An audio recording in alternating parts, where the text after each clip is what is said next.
Olá, eu sou o pastor Daniel Barcelos e este é o canal Foco Cristão. A partir deste vídeo nós daremos início a uma pequena série que podemos intitular Introdução à Teologia. Essa série tem por objetivo prover uma orientação, uma apresentação inicial de teologia para aqueles pastores que não tiveram oportunidade de ter uma boa formação teológica, obreiros em geral, professores de escola dominical e crentes em geral que queiram amadurecer na sua fé, que queiram progredir na sua fé. Nós vamos dividir o conteúdo dessa apresentação em vários vídeos, para que eles não fiquem muito longos. Nós vamos tratar neste primeiro vídeo sobre teologia. Eu preciso mesmo?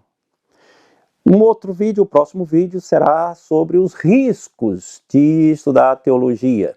Estudar teologia envolve alguns riscos e a gente tem que ser consciente disso. Depois nós vamos falar sobre os riscos de não estudar teologia. O quarto vídeo será compreendendo o que é teologia. O quinto, níveis de desenvolvimento da teologia. E o sexto vídeo será sobre os vários tipos de teologia. E o sétimo, sobre o valor da teologia. Então vamos ao primeiro assunto, teologia. Eu preciso mesmo? Na verdade, essa é uma pergunta lícita e muitos crentes se fazem essa pergunta porque escutam falar que algumas pessoas começam a estudar teologia e começam a ter um comportamento cristão um tanto descuidado, um tanto indisciplinado e alguns chegam até a esfriar na fé. Isso produz um certo temor e o crente então fica tendo receio de se envolver com teologia pensando, eu posso acabar me desviando. Acabar ficando frio na fé. E isso acontece, isso é verdade.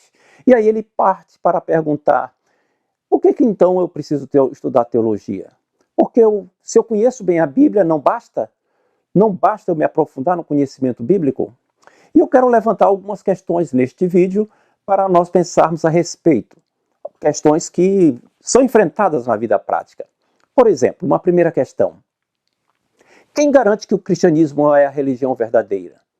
Quem garante que nós precisamos de alguma religião? E se precisamos, por que o cristianismo? Por que não outra? E por que a Bíblia? Por que nós temos que seguir a Bíblia? Essas perguntas são respondidas em apologética, que é uma parte da teologia que se destina a estudar a defesa da fé, mas que o seu conteúdo não está explícito de uma forma clara na Bíblia, e essa disciplina traz várias contribuições de disciplinas extrabíblicas para enriquecer a argumentação, enriquecer a fé. Outra coisa interessante é nós pensarmos, a Bíblia tem 66 livros, pelo menos a Bíblia que os evangélicos utilizam.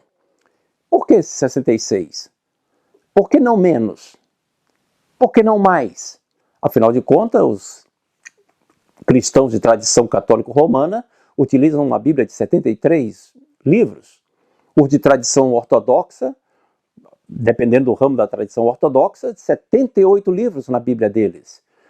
Como é que se define isso? É porque o seu pastor disse que são 77, ou 68, ou 66? Quem é que define isso? Como é que se chega a essa conclusão? Uma terceira pergunta. Como fazer para não interpretar errado o que a Bíblia diz? E você sabe que tem muita gente que interpreta errado. Muita gente que confunde as coisas. Existem regras.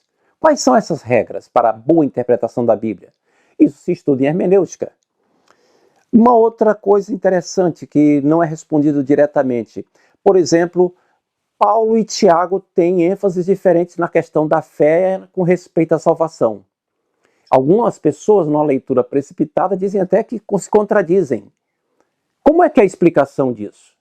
Se você é um leitor atento, já percebeu que existe essa diferença. Outra coisa interessante. Você lê no Antigo Testamento, você vê que os livros de 1 Samuel, 2, 1 e 2 Reis, contém a história do povo de Israel. Muito bem, mas você lendo 1 e 2 Crônicas, a história está lá de novo. Com algumas faltas e alguns acréscimos. Por que é repetido? E por que tem coisa faltando e por que tem coisa acrescentada? Qual o propósito disso? Isso aí você estuda em teologia bíblica, que é um ramo da teologia, do estudo da Bíblia em teologia. Outra coisa interessante que você pode pensar: os cristãos creem na doutrina da Trindade. Mas existem alguns grupos religiosos ligados ao cristianismo que duvidam da teoria da Trindade e chegam a argumentar que a palavra Trindade não está na Bíblia. De fato, ela não está na Bíblia. Então dizem, está vendo? Então é porque Trindade não existe. Esse argumento não é bom. Afinal de contas, a palavra gravidade ela nem sempre existiu.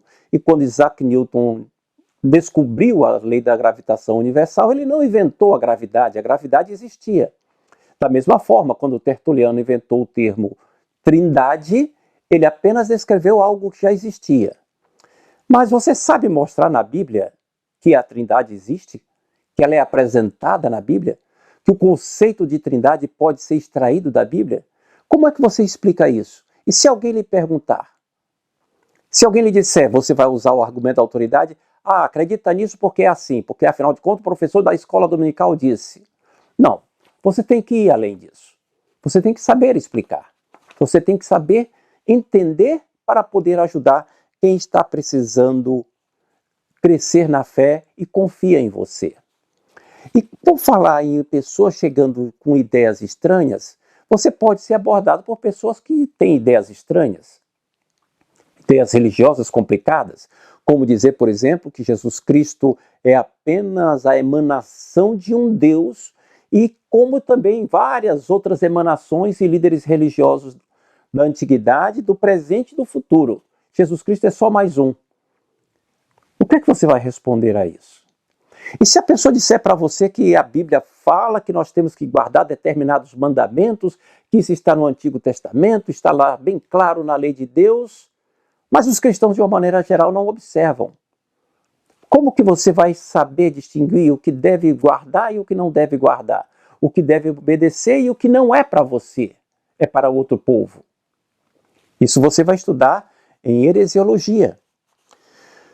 Finalmente, uma questão prática para a vida das igrejas. Cada igreja na face da terra, cada comunidade local, ela tem ênfase de seus trabalhos. Mas existem tarefas que são designadas para todas as igrejas. Tarefas que Jesus Cristo designou, que a Bíblia mostra que todas as igrejas têm que desempenhar. Como, por exemplo, a evangelização, a obra missionária, a assistência ao necessitado, o louvor a Deus, a edificação mútua dos fiéis.